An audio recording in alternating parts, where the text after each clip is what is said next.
Since you said that your parents were rather conservative, I wonder how they feel about your performances. Well, my mother passed away last year on her birthday, but she, up until the time she passed away, was my biggest booster. She thought I was it.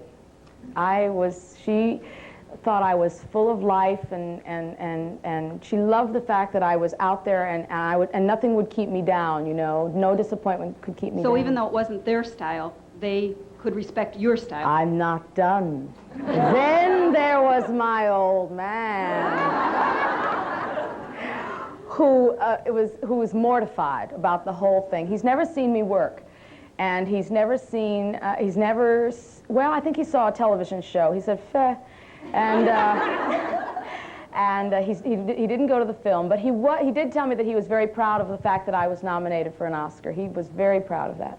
Does that bother you, that he feels a little uneasy about your performances? It used to in the beginning, but it doesn't anymore. I've grown accustomed to it, you know, and he is what he is.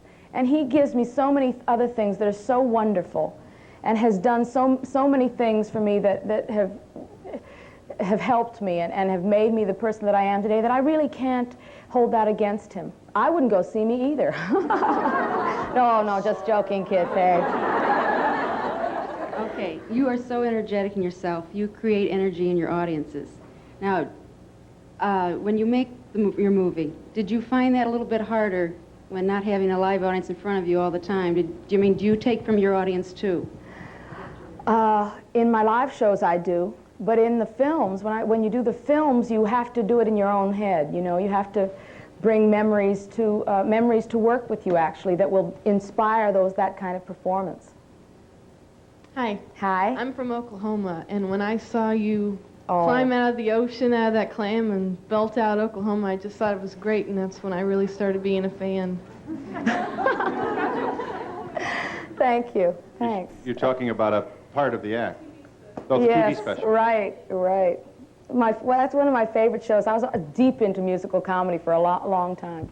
Are you going to do any more TV specials, or? I owe NBC one more. I think I will. Pardon me? You don't know when? No.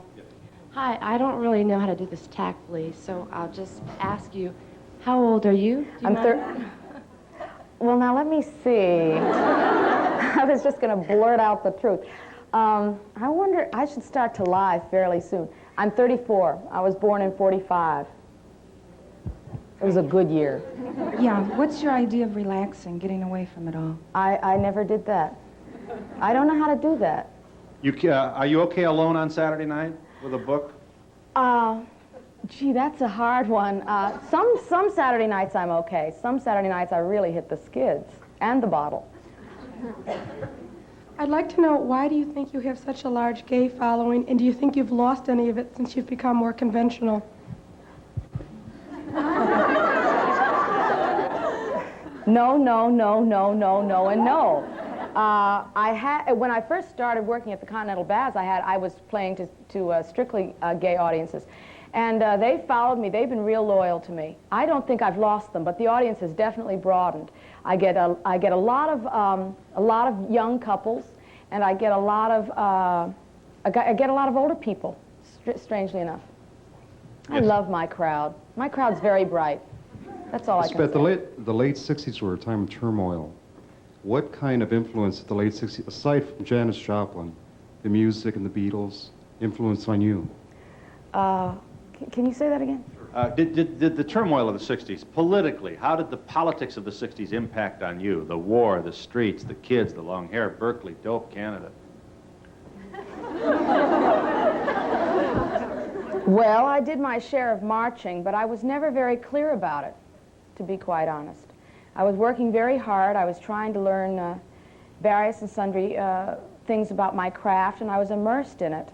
I had a good deal of sympathy for the people who were over there, but I didn't really understand how they got there in the first place, and I didn't know who the Vietnamese were and who the forces were that were trying to change their lives. I'm still confused about it, you know, and I think a lot of people are. I spent the whole time watching it, but I didn't participate in it because I was I couldn't understand it. It was too confusing for me. All of a sudden, things that were, I was brought up, I'm 34, and I was brought up in the 50s, and in the 50s, everything was black and white. Yeah. You know, there were the good guys, and then there were the bad guys, and all of a sudden, in the 60s, it wasn't black and white anymore. It was all gray, and you couldn't figure out whether you should go in and save the Vietnamese and save the idea of free enterprise, and what does free enterprise really mean to people who have a whole other culture, and it was I never got over it. I'm still confused about it. Yeah. In your world tour, you had not altogether positive things to say about the audiences in Germany. Well, you know, I'll tell you the truth. When we went to Germany, this was 2 years ago now, when we went to Germany, they were still looking for the Baader-Meinhof gang. And we got off the plane, and there were soldiers with machine guns at the ramp, you know, and strewn all throughout the airport. And I had heard about it, but I had never seen anything like that, and it put me in a terrible frame of mind. Aside from the fact that I'm Jewish, and I took that whole thing, I've had that with me for many, you know, ever since I was a kid. I've had that hanging over my head, and have been unable to lose it. So playing to Germany, I avoided going to Germany for many, many years. I did, but I finally had to go.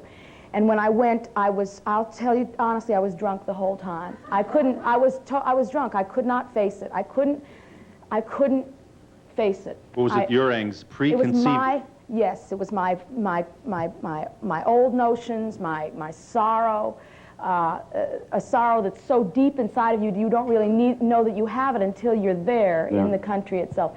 I'll tell you, we went back there last summer, and I had a wonderful time, because I had spent the first trip in the pits, you know, I mean, just really mourning. Yeah. You know? What does that mean, hanging over your head? Well, you know, there are things that you carry with you, these tensions, these anxieties that you carry with you about the way human beings are to each other. Things that are passed over when you're a kid, you know, things that you're not taught when you're a kid, like racism. Things that are not well, I can't explain it. I was never very conscious of race, of antagonism between races, because I was brought up in Hawaii, and they don't have that exactly the same way they have it here. And when I got here on the mainland, I discovered all this sort of racial animosity, even amongst people who are white. You know, the Irish against the Italians and the Poles, and I had never experienced that, and it was just. And then when you get to Europe, you realize that here's a whole continent of people who don't even speak the same language and who hate each other's guts. And it's like, but we're all on the planet. We're all on the planet. We're all the same. We all eat. We all evacuate. You know what I mean? You know what I'm saying? This What's consciousness. going on? Is this behind you now, or is there... No, it's not behind me. It comes. If I have a good day, I don't think about it. But if I have a bad day, I sit home and I stew. Do you remember your first incident where somebody said she doesn't test waspish or anything like that? Well, that was a tough one. That was a tough one because in Hawaii, I was always white, you know, and it was a big shock when I came to the mainland and discovered I wasn't white at all. You know, it was, you know, it sort of took me aback. And, well, I'm... We were something else besides being white. Something else besides being white, and it was something that because I had never been to religious school and I had never been to synagogue, I didn't really understand how it related to me. And so I got, you grow up in a hurry.